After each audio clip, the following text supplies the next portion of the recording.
Hello there. Welcome to Brooklane's Facebook Live event. Tonight's topic is suicide, the silent struggle.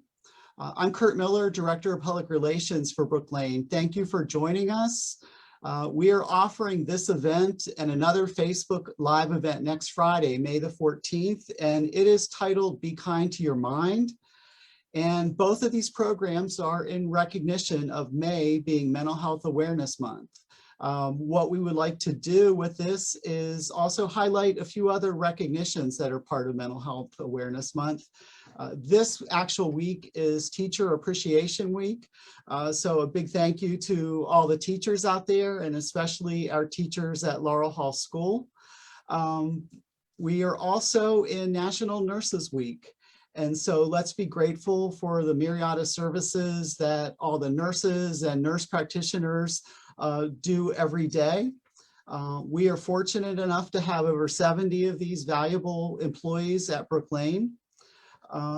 Next week is National Hospital Week. And so that's a time to recognize and celebrate all of the 550 employees that we have in 4 different locations for all of their incredible work. This has been a very challenging year with the pandemic, and the dedication of people and their compassion have allowed us to get through this time. So thanks for all you do to everyone that we serve. Our program today is Suicide, the Silent Struggle, and it is presented by Shannon Snowman. Shannon is a licensed graduate professional counselor at our Frederick outpatient location. She is in the process of completing the requirements that are needed to receive her professional, her requirements to receive her licensed clinical professional counselor. And in our conversations earlier, she was telling me she's this close. So that will be happening before too long for her. She's also a certified trauma-focused cognitive behavioral therapist. And she works with individuals there from ages 3 until 13, or until age 18. She's also a provisional trainer for applied suicide intervention skills training, which is referred to as ASSIST. And this is providing suicide first aid education for community members. So we're very fortunate to have Shannon with us this evening. And Shannon, welcome, and I appreciate you sharing with us. Thank you so much. It's a pleasure to be here. Thank you for inviting me.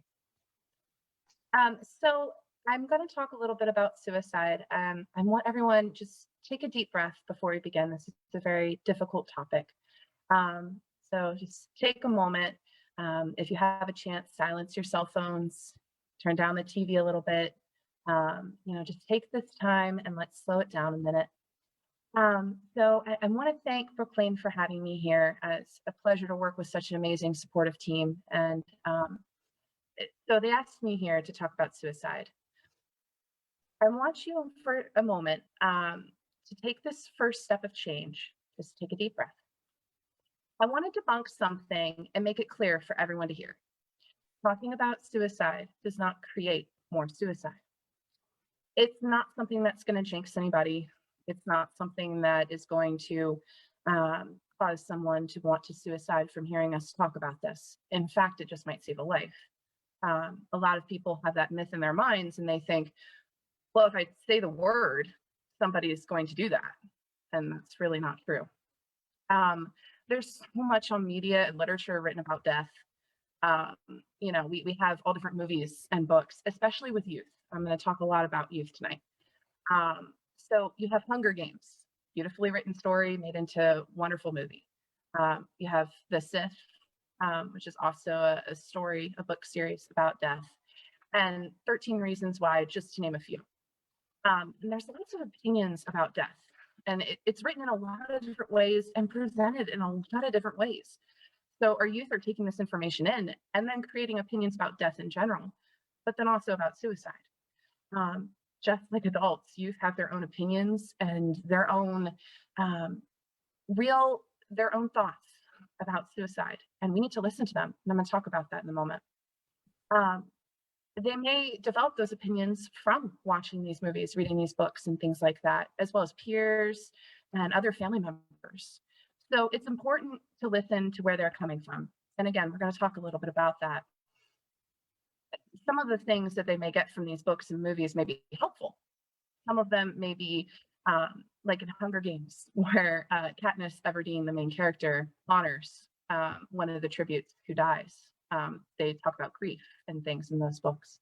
They may get how to grieve, that it's okay to grieve differently, but they also might get some unhelpful things. They might learn some things that maybe aren't so true. In 13 Reasons Why, for example, we have a young woman who passes away with suicides, and she leaves behind these cassettes. And so it kind of lives on in the series. And it could be kind of confusing as youth to watch. Death may not be so final in books. It may not be so permanent. It may be not so painless. They may think these things from watching and hearing these things, but those things aren't true, as we all know. So while you can get good informative things, some things aren't so good and aren't so informative.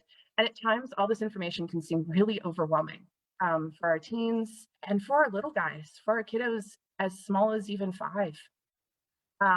They can read all these things and see these things, talk about death in general and suicide, and kind of create their own ways of understanding it. So we're going to talk a little bit about the different aspects of suicide, how to talk about it openly and honestly. And imagine if it's overwhelming for us adults, imagine being a little kid hearing of suicide and trying to understand what it is and try and understand how to talk about it. And what if someone around them suicides? What do they do then? So I hope today that we can bring it back to the basics and really help those in need of more information and what to do to help this community. So I'm going to talk a little bit about how to talk to your family about suicide first. I'm sure the first thing you're wondering is, how do we start this discussion? How do I actually talk about suicide with my kid, my neighbor, my mom, my friend, my daughter? We talk to our family members and we talk to them about all kinds of things, right? I'm sure you've had uncomfortable conversations with your family about all kinds of things. But suicide isn't really talked about as much. We don't really say the word suicide even. It can be very uncomfortable for a lot of people to say. But that actually is the first step to talking about suicide, and really important. Saying the word suicide, just saying it, can be really, really important in a conversation without fear, without hesitation, without judgment. It can show the person you're talking to that it's a safe space, that they can share their feelings. Now, I want to be clear here. Talking about suicide is talking about ending life. This is not self-harm. There are two different things. Self-harm is the act of maybe cutting oneself, hurting themselves, pulling their hair, maybe slapping themselves, something like that. Suicide is end of life. We want to be very clear about that. Just because someone self-harms does not mean they're going to suicide. So the first step to talking about suicide is actually the art of listening. I know it kind of seems a little strange to hear, right? But I want to repeat that again. The first thing that you do when you talk to someone about suicide is you actually listen to the other person. You gauge where they're coming from, where they're at. And we talked earlier about different movies and books that youth develop opinions on. And so they're taking this information in and they have their own knowledge of suicide, everything from a health class to peers, their own experiences. So the first step is actually listening. Now, stay with me here because this might be a little strange, but I'm going to talk a little bit about a children's book for a minute, and I promise it has a point. But I'm going to talk about a book called The Rabbit Who Listened, and there's actually a reason why. The Rabbit Who Listened was actually written by Corey Dorfield. It's a beautiful book for those of you who have read it. This might be a little bit of a recap, but for those of us who don't have the honor of reading children's books often, The Rabbit Who Listened is a story that's beautifully written, and it's a children's book, and it's about a boy who makes a tower of cards. And he builds and builds and builds, and this tower is beautiful, right? It's this beautiful castle, and it's amazing, and he's really proud of it. And then it falls. And when it falls, obviously the boy's upset. And so then all these animals, because it's a children's book, so all these animals come to talk to him because, of course, it's a children's book, so animals can talk in the children's book, right? And they come to talk to him, and they give him all these different ideas, and they really kind of talk at him. And I'm not going to spoil what the animals say in the book for you. You'll have to read for yourself to find out. But essentially, these animals come and say, you should do this, or how about this, or we should do this to this person's castle. And in the end, the little boy ends up being consoled and feeling better from a creature who doesn't do any of those things, but seriously just sits next to the boy and waits for him to speak. Now, my rambling about this book actually comes to a point here. This boy's heartbroken. People who are thinking of suicide may be heartbroken. This boy's not seeing the hope. He's devastated. He worked really hard on this. And so when we're looking at this book, the first step is to listen, right? And so that's what I want people to think about when they're thinking about how to talk to your family members or loved ones about suicide. I want you to think about listening. And it's hard for some of us, especially us fixers. I know I'm definitely one of them. We want to jump in there, give resources, say, hey, I can help you, and you can fix this, and you're wonderful, and you're talented, and you're beautiful, and you're strong. And really, that's not helpful. No, what's helpful is listening. So that's the first step. And so caregivers with your children or whoever you're caregiving for, please grow your listening ears, as I tell many people that I work with, right? Grow in your listening ears just for a moment when you're talking to people. So I bring this up because, like I said, people have their own opinions. And so even your little ones do. And they may already know about the topic of suicide. They may already know that word. And you might actually be surprised how much they do know, right? And so when we read these books, I know that Sith, I didn't learn what that book was until a few years ago. And it's about death, right?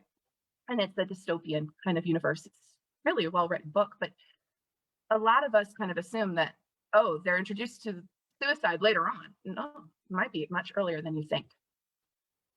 Gauge where they're at. Talk with them. Ask them if you have any questions about the topic of suicide. And remind them there are no embarrassing questions they could ask. A lot of times, what we find is that when we're talking to someone, they're kind of hesitant to bring up a question because, oh, what if this sounds wrong? I don't want to sound stupid.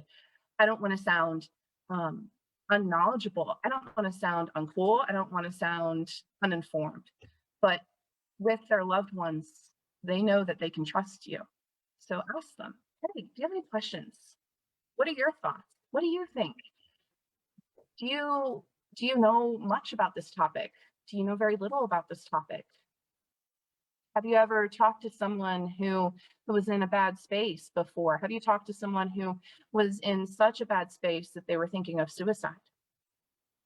Answer their questions honestly. Don't try to lie to your little ones, not even the smallest ones. Of course, say it in a way that they understand it, that's age appropriate, yes. You're going to talk to your 18-year-old much different than you're going to talk to your 6-year-old. But do be honest. And the other thing is, when we're being honest with them, it's okay to say, I don't know that answer. Being humble, saying, I don't know that answer, but I can look it up with you. We can figure it out together. I don't know the number to the suicide hotline. Let's look it up together. I don't know what 211 is. I don't know what all of these things are. The Mental Health Association, what's that? I don't know these things. Let's look them up together. Never been to a therapist before. Let's look it up together. Let's look up what the experience is like. And so when you're looking up together, it kind of brings into more light, more things, right? And so we engage with the person. Have the suicide hotline number in your phone during this conversation, especially if you're having this conversation under not so happy circumstances. If you're worried about this person suiciding, have these resources available to you.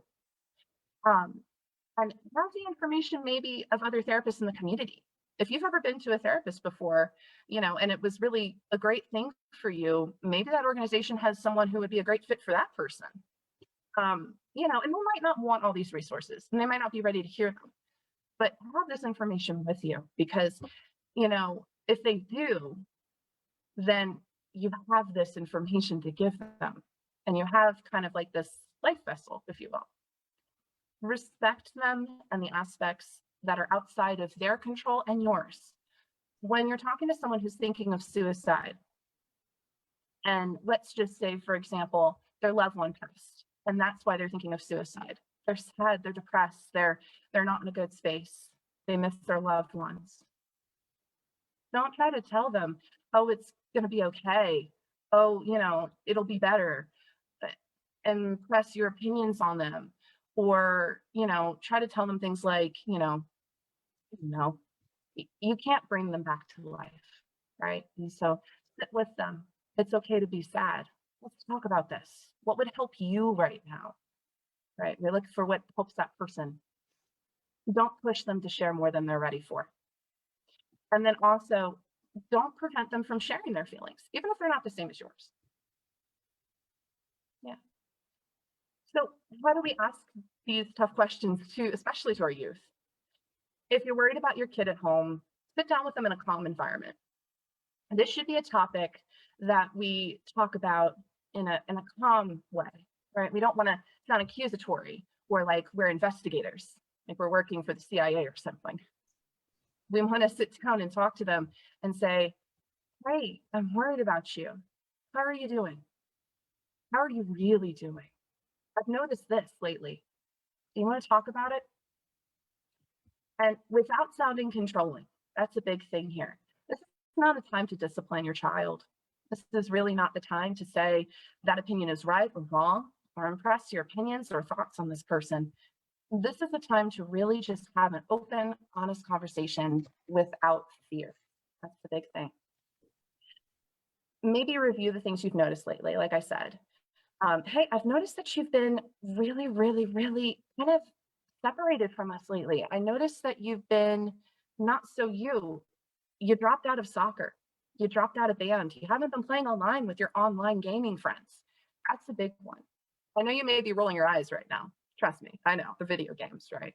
But video games are such a resource for social talking, especially right now in a pandemic, right? And so maybe their friends are on there, and that might be a good indicator that they aren't doing so good if they're not even willing to log on to talk to their friends. So take notice of that. Give your kid education on these warning signs as you're stating, hey, I'm noticing these signs. I'm noticing this is going on. Typically, this is a sign of someone desiring to suicide. Now, I know you've probably been wondering, why is she saying to suicide instead of committing or completing, right? Committing sounds like you've committed a crime. So we typically refrain from saying that. And, if you notice yourself saying it, just take a deep breath. And just remember, it's okay. We're all human. We're just going to try to rephrase and move on. The other thing is completing. Well, completing suicide sounds like you haven't done what you were supposed to do. You haven't completed something. You failed, essentially. But we don't want to say that. We want to say to suicide or suiciding, like a noun and a verb, right? So the other thing and the final thing on this is no interrupting when you're talking to your child, right? Even if they kind of pause and take their time, or if they're like me and talk super fast, right? So we want to not interrupt them. Maybe we ask, how do you feel about that? What are your thoughts about that? Tell me more. Reflective listening. We did this a lot in therapy. If any of you have ever been to a therapist, you might have noticed us nodding and mm-hmming. This might be a good time to use that. Now, don't use it in a kind of mocking way, but in a very serious way. Practice the art of listening. Be reflective, right? There are many warning signs to suicide. Shannon, The national, oh yes. can I interrupt for a second? Sure. I have a quick question for you, and I'm also going to be sharing any questions that we get from our viewers. Is it, so what, from what I'm understanding, what you're saying is that it's okay to ask people directly about suicide? Yes, yes. Ask very directly. Are you thinking of suicide? Are you thinking of ending your life? And then when they say yes or no, then respond to that. So if they were to say yes, say possibly something that you could say is, so I'm hearing you're thinking of suicide right now. Are we agreed? We're talking about suicide. That's the topic. Making sure that you two are talking about the same thing.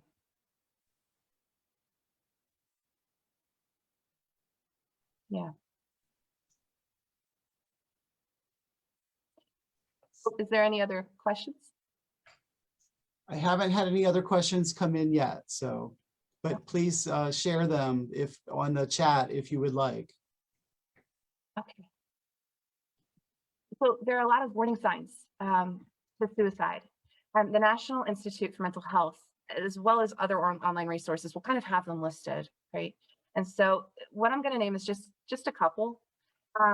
So when you're looking at someone who you're thinking may suicide, maybe some of the signs are, maybe they seem really separated. We talked about that soccer scenario, or dropping out of band, or not talking to friends online, those kinds of things. Look for them. If this person once was really outgoing and they were doing all kinds of clubs and things, and then they just stopped, look for that. And I'm not saying every person who has disinterest in things, I'm not saying that they're thinking of suicide specifically, but that's just one of the many signs. You know, let's take a look at some other ones. Maybe they're giving away some gifts, some important gifts.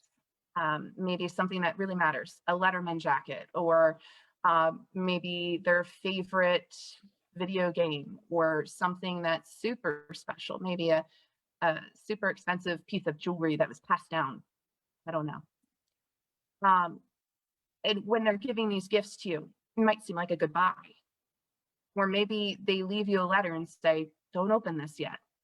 And you'll know when to open it. It kind of sounds cryptic or strange. Not having interest in things, like we said. Isolation is a big one. Maybe their hygiene has changed. Maybe they haven't showered in a week. They don't have the energy to even eat. Maybe they're in physical pain, unbearable emotional pain. Maybe their mood is just not what it usually is. Maybe it's going really, really high up or really, really down. Maybe they're taking extreme risks and it's really not like them. Maybe they are saying, hey, let's try this really dangerous thing. It sounds fun. And you're like, that's not normally so-and-so. Maybe they're using substances more often, or maybe they're starting to and they didn't use them before. I want to kind of please note, when you're looking at these symptoms and signs, don't think that because someone is possibly not showering and not eating very much that they're definitely thinking of suicide. These are just the signs, right? And there's many more that I didn't even mention. You can look at, just like I said, the full lists online at different resources like the National Institute for Mental Health. And I want to also say, please refrain from saying they won't really do it, right? If someone says, I'm thinking of suicide, don't challenge it. Don't say, oh, you won't do it. Oh, you're never going to do it. Or, oh, they say that all the time. Don't say that, because every time matters. And it only takes once. There are a lot of different coping skills and coping mechanisms that could be really helpful. A lot of people think you have to, there's like some scientific method and you have to, do something very special to figure out your special coping skill. And really that's not very accurate. Coping skills can be all kinds of different things. They don't have to be just doing yoga. I'll give you an example. I might talk to someone and say, hey, you should try yoga. And that actually might be worse for them. They might say, Shannon, I can't stand yoga. I can't stretch. I don't calm down. And oh, it makes me think of my problems more. If I sit on a mat and meditate, I'm going to start to think about all the things wrong in my life. Don't force a person to do yoga if it doesn't help them, right? So when someone is thinking of suicide after you've had the conversation, you've made for sure the person is safe. When we're talking about coping skills that can help them, maybe you get to the point where you're talking to them and they've agreed for safety and things. Maybe you've connected them to a therapist or something. Maybe there's some coping skills that work for you, just in general. Or maybe kind of talk to them, see what they enjoy, see what brings light to their life. These can include like movement, sports, just taking a walk, maybe taking a shower or bath, meeting a friend for dinner or something like that, getting some food together, some coffee, reading a book. Maybe for some people, meditation does work. We like to think, like I said, like there's one size fits all coping skills, right? And that's really not true. So just be aware that your coping skill, even though you suggest it, might not be helpful, and that's okay. So just keep sitting there with the person, talk to them about what works for them. What are their protective factors? Protective factors are like what helps bring their daily joy, right? It might even be their dog or their cat, maybe their pet hamster, we don't know. What brings them joy? Seeing the sunset, seeing the sunrise, seeing rain. Find something that they view as this is important, and it might not be the thing that you're finding. It might be the thing that they find. So if you view it as helpful and they don't, please don't take offense to it. Just move on and try to figure out what's helpful for them. As long as it's not hurting themselves or others, that's a good coping skill, right? So, well, like I said, the yoga thing doesn't work for everybody. I myself find it helpful, but other people may not. Life stressors happen and sadness and things happen. So we don't want to shy away from saying the word suicide. We don't want to shy away from talking about suicide. Don't underestimate the power of coping, though, when you're talking about suicide. If you or someone you know is struggling with depression or suicide, again, two different things, right? Someone with depression not necessarily is going to end their life. They might be struggling with it and thinking about it, but not everyone with that diagnosis will suicide. But if someone's struggling in general or thinking of suicide, you want to help them to cope. Maybe you can look online and find even more coping skills. Maybe something you never even thought of and they never thought of. Maybe connecting them to a community of some sort. There are many different resources, actually. The important part is, I want to note here, if you yourself are watching this and personally thinking of suicide, please ask for help. There are many people out there who can help you with discovering your protective factors, your coping skills. There are many people who care about you. So if you're thinking of suicide, please, help is available. You aren't alone, and it doesn't have to be from professionals.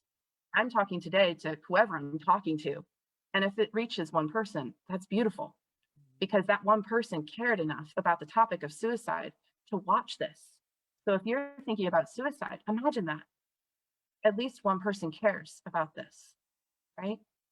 And so some young people, what we find is they may be concerned and really not feel comfortable opening up to certain people. Maybe they're not comfortable opening up to their parents. Maybe they're more comfortable opening up to their friends, their peers, or a school counselor, or a school teacher, or a school janitor, or the bus driver, whoever they feel safe with, as long as they're talking to somebody who's a trusted person. I think a lot of times too, when we're talking to youth, they think, well, if my friend's talking of suicide, I can't share that. That's not my business to share. Maybe they've been asked to keep it a secret or something. I want to stress that we want to talk openly with the youth about this, that you're not a bad friend if you share that your friend is thinking of suicide, even if your friend gets mad at you. And that might happen. Being real with them. If you're talking to your child and your child says, actually, yeah, my one friend has talked about suicide before. And you say, oh, well, that sounds really worrisome. Maybe we should talk to somebody about that. Maybe we should let somebody know to keep them safe. Your kid might say, well, they might get mad. And you say, yeah, they might. But it's a conversation that might just save their life as well. There is no way to prevent all suicide. but we can help lower the number. We have to work together as a team to do that. There's a lot of different resources. I'm going to name just 4. And I have a challenge for everybody watching this, whether you're watching it live right now or later on. Okay, so get your typing fingers ready. Okay, and again, it doesn't matter if it was later on and it's like 8 a.m. tomorrow on Saturday and you're drinking your coffee and trying to gather yourself for your day, right? I want you to do this. Everybody, if you can think of a resource, type it in, a resource that helps you or others around you to help stop suicide, to stop the numbers rising.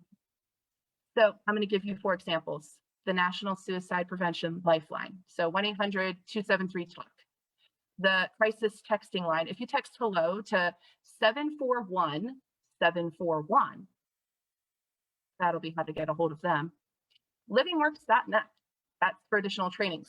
Like Kurt was pointing out, I'm a provisional assist trainer. So provisional, I'm working towards the professional, right? But they have other trainings and you don't have to be a clinician to take them. You don't. You can just log in and go to this website and there you go. And Brook Lane, the wonderful place that I work with. And I know many people here who care about the topic of suicide, who would love to help you. I definitely trust these people I work with. So I want you to name some things on this chat and really kind of challenge yourself and others around you and try to name as many as you can. There is no limit. So please get your typing fingers ready and do that because you never know who's watching this.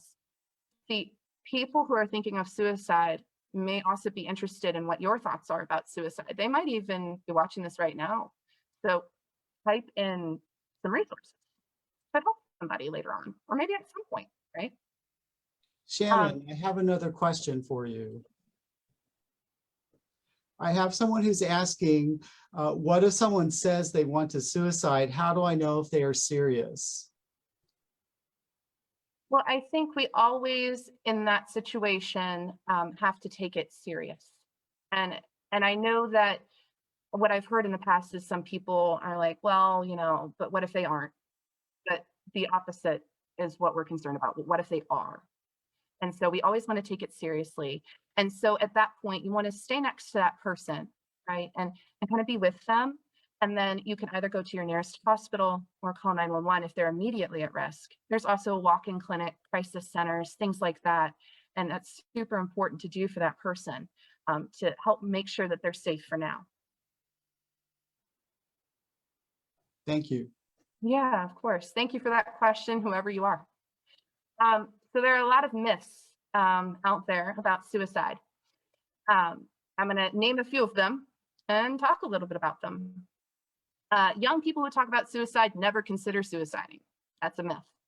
You can find that one actually on suicideprevention.org. They have a list of myths, and I'm kind of going to talk a little bit about them. But this first one, if somebody says that, that's a myth. Actually, young people could be crying out for help. So we do see that. Another myth is suicide is genetic, right? It's you can pass it down. That's a myth. Just because somebody's family member has suicided doesn't necessarily mean that they will. So I do want to say that. Depression has to be present for someone to suicide. That's a myth. This can contribute to it. Yes, it can. But it doesn't have to be present for someone to suicide or to think of suicide in any way. And the last one, some people are suicidal at all times. That's a myth. It's really not true.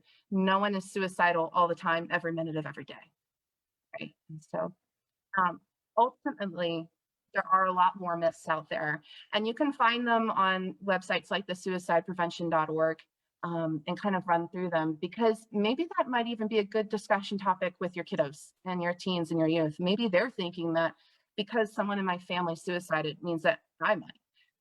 And so you might actually be able to relieve some anxiety and really kind of make them breathe for a minute and say, no, that doesn't necessarily mean that you are in that, group of people who are thinking of this.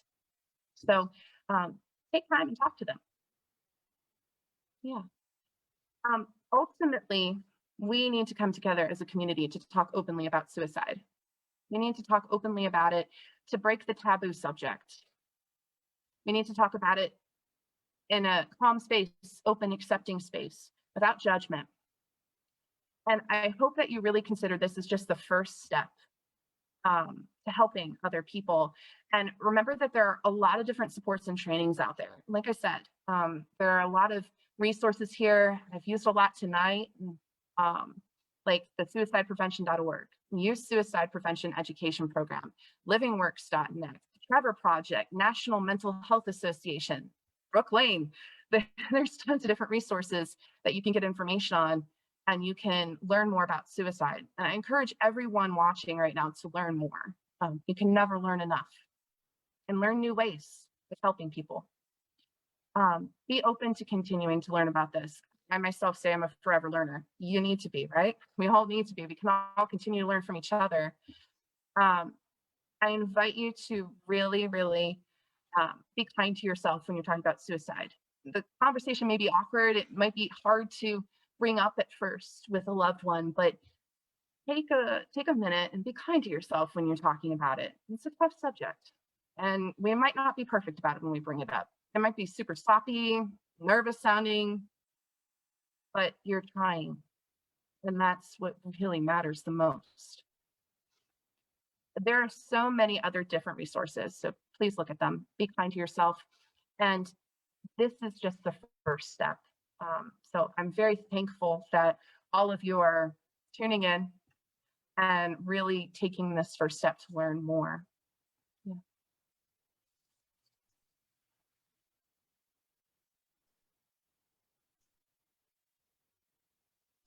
Great. Shannon, thank you so very much. I will ask if folks have any more questions that they would like to type in through the comments.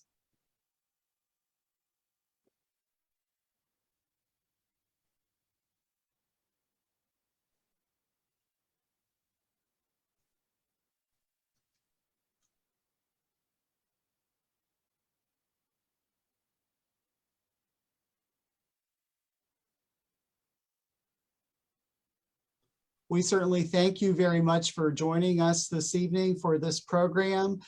We hope that you receive some great information from it and that you'll consider sharing it with other people that you may feel could benefit from it. We also hope that you will join us next Friday, May the 14th at noon for our other program coming up, Be Kind to Your Mind. And with that, we will say good night. Thank you so much. Take care.